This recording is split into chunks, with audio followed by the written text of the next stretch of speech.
Hey guys, welcome to my channel. My name is ReadingBear and I hope you are ready for some more stories. And today, we'll take a look at some new entitled people content. If you enjoyed my content, please don't forget to subscribe to my channel and post some bear emojis in the comment. And now, let's dive right into the stories. The first story is titled, HOA Busybodies broke into my home and cut down my trees. I sued them for trespassing. Summary. In this story, Op inherits a beautiful home from his grandparents. Immediately upon moving in, they pressure him to join the HOA, and when he refuses, things turn ugly. The HOA sends him fine after fine, and even cuts down his beloved oak tree without his permission. Op is able to sue for trespassing and emotional damage and ends up winning $285,000. HOAs are hell. If you have never had the pleasure of living in an HOA neighborhood, consider yourself lucky. Hell, even if you have not lived in a HOA neighborhood, you have heard horror stories about HOAs, their ridiculous fines, and how they ruin neighborhoods. My story starts about 4 years ago. I knew what an HOA was, but I had never lived in a HOA neighborhood. However, my grandparents did. And 4 years ago, my grandmother died just a couple of years after my grandfather. I ended up inheriting their house and moved in right away until I decided what I wanted to do with it. It was a really beautiful house, and because my grandparents practically raised me in it, I did not want to sell it. The thought of it going to some stranger or someone buying it and not taking care of it made me sad. So I figured I would live in it until I could rent it out to another family member. This was hard as I was an only child, or someone who was close to me. Just 3 days after moving in, some board members came knocking on my door. There was 3 of them, and right off the bat they were very rude and nosy. Since I inherited the house and was a new tenant, I had to resign the HOA papers in order to be considered a member, as my grandma was. While one of them were explaining this to me, another board member was trying to peek around in my garage. Keep in mind, the garage door was open, but because I was still moving stuff around and in my new house. I politely asked what he was doing, and he responded with, "I need to check your garage, if everything there is in order. I have a right to do this bi-weekly, and denying me access is an offense that will cost a fine." What the duck? How would it cost me a fine if I technically were not even a member yet? I had not signed any papers. Instead, I had taken the papers from them, and asked them to leave my property. After they left, I had decided to look through the papers. Their attitudes were absolutely ridiculous, so I assumed that their rules were even more ridiculous. And boy, was I right. The list of rules were things such as only one car being parked in the driveway, even if it was a 2-car driveway. Another rule said that during the winter we were not allowed to let snow piled up and had to shovel it every 2 hours starting at 5 a.m. It was just a lot of BS stuff. It was like they were trying to find stupid things to fine people over so they could make more money. And a little foreshadowing, I was right about that. Anyways, about a week later, they came to my door once again, pressuring me to sign their contracts. I said absolutely no way because I actually read the rules and they were ridiculous. There was no way that I was going to agree to all that and the stupid fines. Within 5 days of them coming back a second time, I had received over $1,000 in fines from them via mail. How can they even send me fines if I did not sign the papers? Not only that, but were they really that ballsy? Did they think I would actually pay them? Anyways, I obviously refused to pay them. And they must have not taken well to this. Because a week later, I had come home one afternoon, and there were HOA board members in my yard. This is especially strange because my property is secured with a gate that I usually lock as well as having a fence. Well, guess what? The HOA crazies did not care too much about the lock on my gate as they just brought some good old bolt cutters to get rid of the lock. The first time I saw this, I honestly could not believe my eyes. Not only were they in my yard, but so were some professional landscapers. And they were in the process of taking down a huge oak tree that my grandma had planted with my grandpa when they bought the house. I was effing pissed. They were trespassing on my property like criminals and making alterations that I did not approve whatsoever. So honestly, I flipped the duck out. I immediately yelled at the crew to stop and that what they were doing was illegal. They were very confused, and upon a further discussion, I found out that they were told that I was an HOA member, and that these trees were overgrown, and in violation of one of the HOA standards.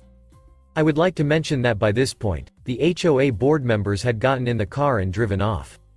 However, that did not stop me from calling the police.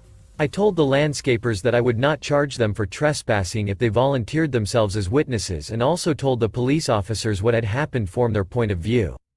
And after giving a detailed police report, I immediately contacted a lawyer. And these HOA morons actually had the balls to try and fight the charges against them. It was clear as day that they had broken the law. I never signed a paper saying I was in the HOA, and I never consented to taking down the tree, and I sure as hell didn't consent to people breaking into my property with bolt cutters.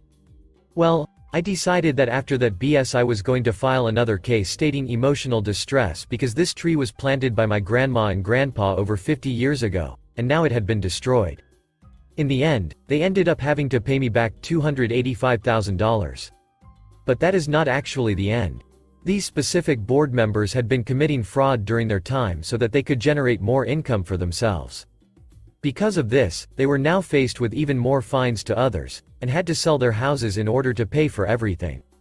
Moral of the story: the HOA can screw you over even if you are not a member. Beware. The next story is titled, "Now You Get to Be HOA President." About 25 years ago, my parents built their dream house. Although the house is now in the middle of a large metroplex, when they built it was in the fringes of countryside, with rapid development over 2 decades. When they bought the lot, they were the first to purchase from the developer. The developer sold to 3 original neighbors, my parents plus 2 others, all at the end of the cul-de-sac in a row. The other streets in this plat became a large subdivision with a fancy name that would come to bear a lot of prestige. But that meant being part of an HOA. They didn't want that. The developer wouldn't sell them the land without an HOA. If you aren't part of the community, you'll need to form your own HOA and get it approved. So, my dad, with a beatific grin, said he would be the HOA president of our single suburban street. He and the 2 neighbors drafted the bylaws of their own HOA in strict accordance with the planned neighborhood.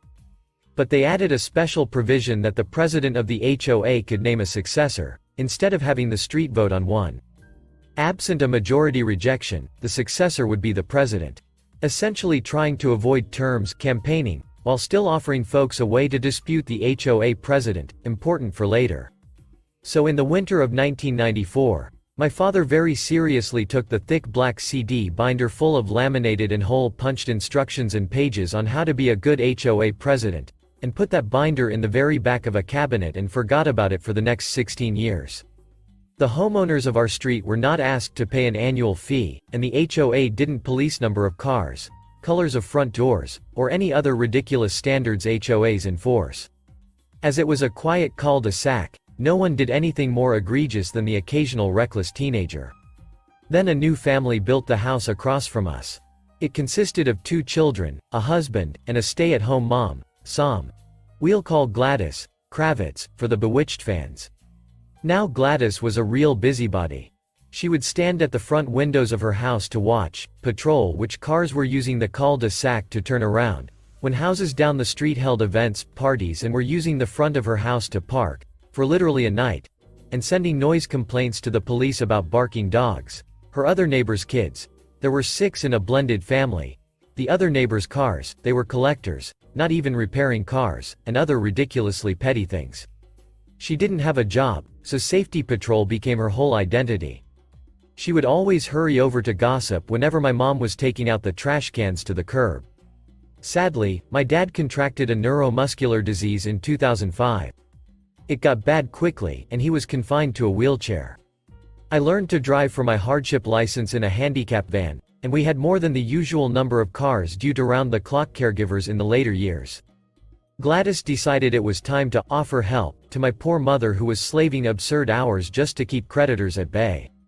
Gladys very sweetly approached, expressed her sympathies for our struggles, pointed out the number of cars in our driveway, and generously, so generously, offered to take over the president of the HOA duties, if my father would name her successor. After being hounded the 6th or 7th time, and Gladys hinting that if my mom was struggling so much, maybe she could send my dad to hospice and move houses to something more suited. In fact, Gladys' best friend was looking for a house and would love to live across the street and buy our house.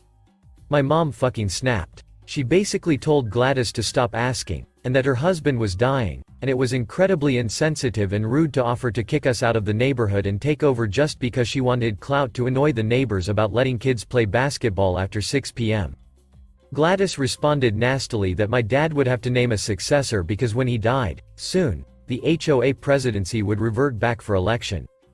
Okay then Gladys, you're absolutely right. My dad should name someone the HOA president as his successor after his 16-year reign.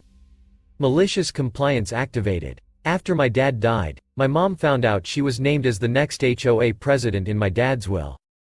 Dad never said anything about it while he was alive, but his humor was always understated. Gladys was apoplectic. She tried to overturn the successor claim and run against my mom, but nobody else on the street contested the choice. No one, all new neighbors after 20 years, even knew we had a special single-street HOA. And for another 9 years my mom did absolutely nothing as HOA president. My mom had to sell the home in 2019 very unwillingly, as it was the house my parents built together. But with the development of the city, property taxes had risen too high and priced her out. I took a week off work to fly out and help her pack, and while packing up the house we found my dad's OG 1994 HOA binder, bylaws and all. And of course, Mom had to name an HOA successor. So, this time she did comply. The malicious part was more against everyone else. Very ceremoniously, lol not, my mom finally named Gladys the president of the HOA and gave her the binder, which apparently has long since been digitized, and something Gladys had been reading for fun in preparation of this moment. Apparently, Gladys went rabid with the power, as her kids had gone off to college, and promptly charged everyone on the street $100 a month towards neighborhood incidentals, supposedly for mowing the strip that people just mowed themselves, and a highly encouraged neighborhood barbecue one Saturday a month to address the neighborhood concerns. She also outlawed basketball hoops in driveways, dictated no cars could be parked on the street or in driveways but only in garages, things like landscaping and holiday decor approval and other inane, absurd power trips. My mom kept her next door app open and watched Gladys go down in flames. 3 separate households moved and dropped long hate-filled call-out posts about Gladys making their lives a misery until they couldn't stand it anymore. That's 3 of 12 houses, by the way. Yeah. Gladys wrecked the single-street HOA with a quarter loss. Gladys got everything she wanted. My dad to name an HOA successor. My mom to name an HOA successor. For us to move away, and for her to finally be HOA president. And now everyone absolutely hates her, and no one will pay her $100 or go to her BBQs, and before my mom finally deleted the street from her next door, it seems that the rest of the street had voted to hold an election for a new HOA president. Her tenure lasted 6 months. Gladys doesn't understand why people talk so fondly about my parents as the most ideal HOA presidents, since they never did a thing. My mom is 2 years into her new home, and does not miss the neighborhood anymore, at all. Edit. Okay, so everyone is super mad at my mom for ruining many lives like Syndrome from The Incredibles. Let me explain how the handoff/nomination went. Holy crap, Secret Garden. The moving truck is coming in 1 hour and we still haven't cleaned out all the shelves in this study. What do? Just start throwing shit in boxes, Mom. And here's a trash bag for old cords and papers. Oh, my word, your father's old HOA binder. Toss it. No, we can't. I think this is supposed to be kept by the city or something. Mom, we don't have time. We can mail it to the city or something. Hun, run it over to Gladys. Mom, are you sure? She's always been bugging me about it. She can keep it. Now run. I then literally tear downstairs, race across the street, ring the doorbell, shove the binder into Gladys' hands with a, "My mom says this is yours now, bye," and raced back to find out the Christmas decorations were still in a forgotten cabinet and need to be thrown into a trash bag. Literally zero premeditation and 100% aggravated meltdowns about moving. I cannot stress how much my mom did not want to move. I took out a lot of the emotional parts originally in the draft as not necessary, limiting word count. My dad built her that house. The first night in the new house she, as a 58-year-old woman, cried until 4 a.m. begging to go home. She loved our neighborhood, our street, and our house. She did not try to ruin her neighbors' lives. We didn't know anyone left on the street by that point anyway. They'd all been priced out, moved to except Gladys. The end line is kind of a throwaway saying my mom is doing much better now, and she doesn't miss Gladys at all. I do feel bad for all those folks driven out by Gladys' dumb rules, but I'm also going to say the high property taxes probably didn't help.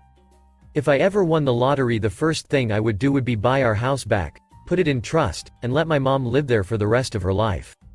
Anyway, to the commenter saying my dad was a fucking legend, he absolutely was. The last story is titled, "Can't Wait 5 Minutes? Enjoy your ticket and bonus fines." This happened when I was a fairly small kid, but the story is still legend in both my family and my old neighborhood. Not quite as epic as some of the stories here, but still a good one. As I said in a post over on entitled Parents, my little brother was severely disabled.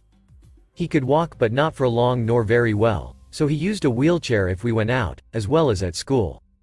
This meant he had to take the handicap bus to school and they would have to block the road for about 5 minutes to safely load my brother.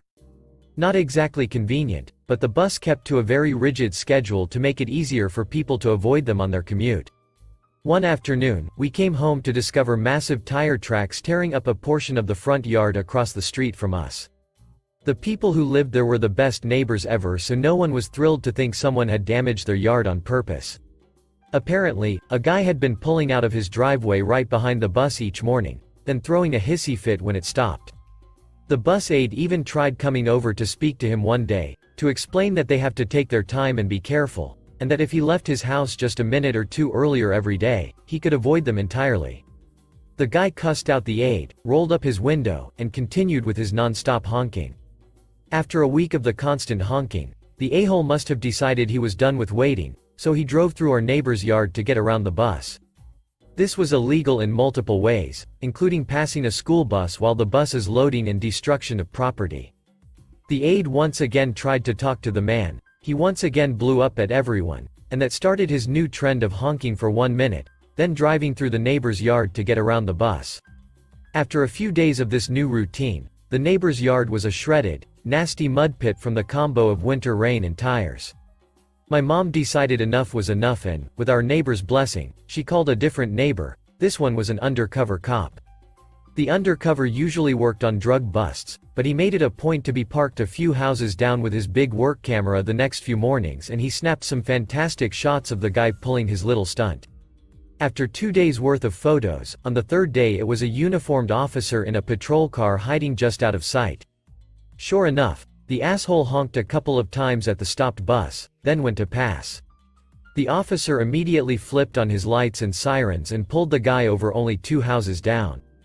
The a-hole tried to talk his way out of the ticket, but the officer simply handed him a folder full of witness statements and photos. The guy was told he could pay for a couple of tickets and reimburse the family privately for the damage done, or they could press charges for higher offenses, take his license, and have his wages docked to pay back the neighbor.